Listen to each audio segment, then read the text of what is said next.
Hello guys! For today's vlog, samahan nyo kaming i-explore ang Pau Pau High School. So ngayong umaga, biyaheng City of Pau Pau, General Santos City nga kami. Double purpose nga yung punta namin dito dahil naimbitahan kasi yung ate ko na maging speaker sa Divine sa Pau Pau SDA Church. So from church, makikita nyo naman yung mataas na paaralan ng Pau Pau. Ito lang siguro yung mataas na paaralan pero nasa mababang lugar.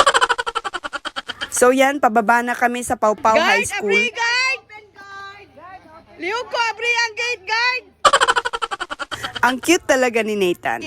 Uban ako among mama, guys. Naami sa Pau Pau High School. So ayan, samahan nyo naman kaming mag-explore dito sa school nila. Napakalawak nga ng kanilang eskwelahan. 4 hectares po ito. Marami silang tanim na prutas dito guys. Ito nga pala yung marang tree. Nakita ko may bunga na. Ito naman ay avocado tree. Si Sir Dexter nga ang principal ng paaralan ito. Siya yung nag-imbita sa ate ko para nga pag-usapan kung paano nila mapapaganda yung Pau Pau High School. Since the construction of those building guys, hindi pa talaga ito na-repaint. So kailangan talaga nilang i-repaint yung mga buildings. Bukod sa repainting, kailangan din nilang i-repair yung ibang mga classrooms.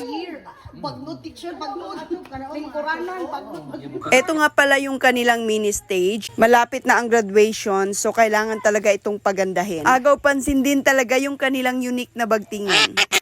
Meron nga ding basketball court dito guys na nangangailangan pa ng flooring. This school is 27 kilometers away from Riavin Gasoline Station, Apupong. So as you can see, masyadong malayo na po ito sa city proper ng Jensan. Pero kita nyo naman, hindi talaga nagpapabaya ang DepEd Jensan kahit sa mga paaralan sa kabukiran. Kaya andito yung dalawang principal para mag-brainstorming guys.